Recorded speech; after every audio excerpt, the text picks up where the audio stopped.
This video is brought to you by Into the AM. At least they're not a fragrance company.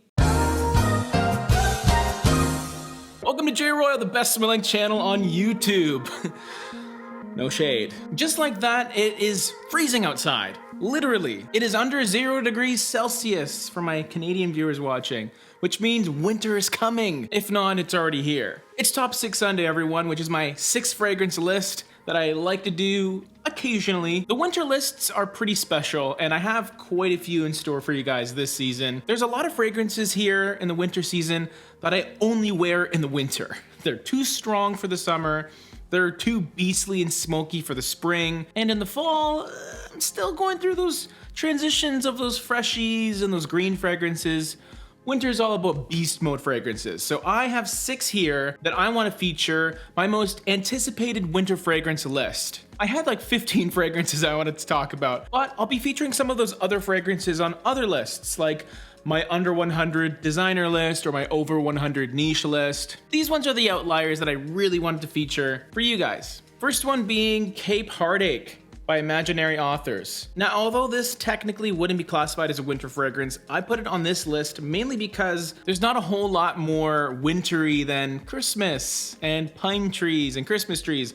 The pine resin, the Douglas fir, mixed with strawberry. So it has this beautiful complexity to it, which makes it extremely unique. It's not so much Christmas in a bottle like a certain Serge Lutens fragrance. For myself, this one is just a pleasure to wear, and it just suits the season so perfectly. It's not higher up on this list because I did wear this in the fall, so it's not exactly a winter exclusive for me, but I'm gonna wear the hell out of it, and it's gonna be amazing. Next up, we have a Gucci fragrance, and this one is Gucci Pour Homme. Ooh, discontinued. But I was so happy to find this on the secondhand market about 2 years ago, and it is a beautiful cedar-based fragrance. It smells a little bit like pencil shavings. It's more wearable than you think, especially in the cooler weather. After all, it was a Pour Homme man fragrance. It wasn't a crazy niche, weird one. A lot of dudes were walking around wearing this a few years back, and I'm gonna be one of those dudes too. There are some fragrances that smell similar to this one. There's some clone houses that made a copy of it, but nothing really felt like the original to me, other than the original. Hate to be bougie, but it's the truth. I probably could pull this off if it was a little warmer outside, if it was late fall or early spring, but because it's discontinued, because it's that precious juice, I just wear it in the winter when I feel it performs its best. When I can wear it like a signature scent out and about in the field of snow and ice and sleet. Just because this is discontinued and hard to find, I'm still gonna wear it. I'm gonna give it a real good showing, and I'm gonna put a dent in the bottle this season. Hold me to it. Next up, we have a Tom Ford fragrance, and this one got hyped like a year ago by Jeremy Fragrance, but I got it before he did that, okay? It's Tobacco Oud. Not oud wood, not Tobacco Vanille. It's sort of the hybrid of the two, but it really isn't. Tobacco Oud to me is the more simple gray version of Amber Absolute. I had Amber Absolute, which is a little more resinous. It's warmer and deeper and bolder, but this one suited me a little bit better, and I sold Amber Absolute for a bit of a profit. So this one did with the other one at a lower cost and a little bit more of a manly, masculine feel to it. Tobacco Oud Intense is another amazing fragrance, and it actually is even closer to Amber Absolute to my nose. But this is the one that I held on to, and I wouldn't dare wear this outside of the winter. You can do whatever you want, but for myself, I do wait until winter to wear this. A little bit like oud wood, this isn't your traditional agarwood, really heady fragrance note. I would say this has even less oud than oud wood. But what I love about it is it's sophisticated, classy, very dominant, very, yo, this is me.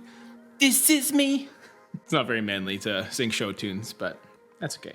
I understand not everyone can afford a fragrance like this, so let's get on to the next fragrance. But before we do that, let's stop talking about how good I smell right now. Let's talk about how good I look. Not this, but this and this. It's stuff from Into the AM, the California-based clothing company that makes t-shirts, graphic tees, hats, pants, hoodies, joggers, leggings. Really high quality stuff, very good prices, and they're often on sale. In fact, There's even more savings to be had with my coupon code down in the description. So if you put in J-ROYL, you'll get some money off on some great clothes. I've now racked up a serious collection of clothes, and it's really making my life pretty awesome. Comfortable, good quality stuff. Don't take my word for it.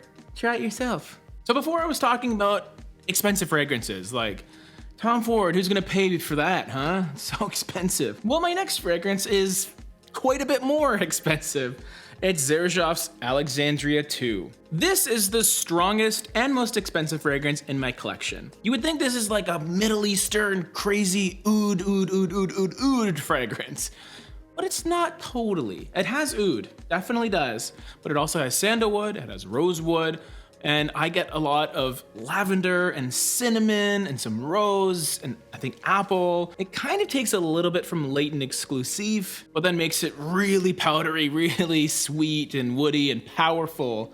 And it lasts the entire week. But it's the first time that I found like an undoubtedly beast mode fragrance that wasn't off-putting really to me. I don't find it off-putting in the slightest. I think it smells amazing, but it can be easily oversprayed, like super easily. So be really careful when applying it if you can get your hands on it. As a matter of fact, this 50 ml bottle is gonna last me a lifetime. So if you've tried it and sampled it and like it, they do sell it in a smaller like travel size, which I wish I got instead because that's a more sensible purchase than this. This is a fragrance that I wait all year to wear. Wintertime, -10 and under, I'll throw this on and the clock's ticking, man. When can I wear this, please? Get colder. My two most anticipated fragrances for the winter that aren't on any of my other upcoming lists are both by the same house. Pause the video and guess, which house is it? Spoiler alert, I didn't talk about the house yet. The house is Christian Dior. My second most anticipated fragrance of winter 2020/21, I guess. Dior Un Parfum. Another kind of hard to find fragrance. This one is one of my most treasured fragrances in my collection. It's not anything crazy exclusive, but for a designer fragrance, this is freaking strong, man. This is like not a diluted mess that's been reformulated. It means business, okay? They're not holding back here. Dior Homme was stereotypically kind of a metrosexual fragrance. It's Dior's version of what a man should smell like. This one's manly, man. Yeah, you have a bit of the floral iris, a little bit, but you also have that leather. It's still quite powdery, but also syrupy and just like real smooth and really in your face. It's a fragrance worth investing in, I think. It's really worth having. And to this day, it's still my #1 choice for like a leather jacket fragrance in the winter. I have one leather jacket and I probably wear it once a year. So I do find other times to wear this fragrance as well. I know it's one of the kings, right? It's one of the tops. So I want to give another fragrance a little more props this winter. In fact, it was my scent of the day today.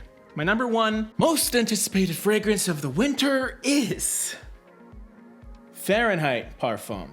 This is kind of a 1A, 1B type of situation. What Dior did here with these parfum versions of each release is incredible to me. Not only did they take the essence of each original fragrance and made it really strong and really worth your money, they also added another nuance that took it to a completely different level. Dior Un Parfum to me was great because it made it a bit less metrosexual, or at least it's still kind of effeminate a little bit, but also masculine. So it has this cool duality to it. It's not like you had to take away one to get the other. But Fahrenheit Parfum feels like a different fragrance altogether. The journey that this fragrance takes you on is incredible. When I used to wear the original Fahrenheit years ago, I wore it because of that gasoline vibe, right? This one has that. Yeah, it has the note, but what I love about it is the boozy vanilla aspect. It makes it so much more deep in its richness, but also its complexity. It has a lot going on to it.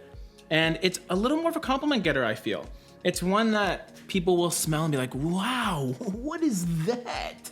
But there's also a little bit of familiarity from the original too. If you like Dior Homme or Dior Homme Intense, if you like Fahrenheit or Fahrenheit Cologne, and you live in a colder climate and you know how to spray a fragrance properly and not overspray, these are absolute champion fragrances, okay? They're very, very good. If you can find them, I encourage you to do so. For me, in regards to this list, they're just the winter fragrances I'm super excited to wear. We have more Top 6 Sunday coming up next week, so stay tuned for that, for my under $100 fragrances of the season. As always, that's the end of the video. Bye!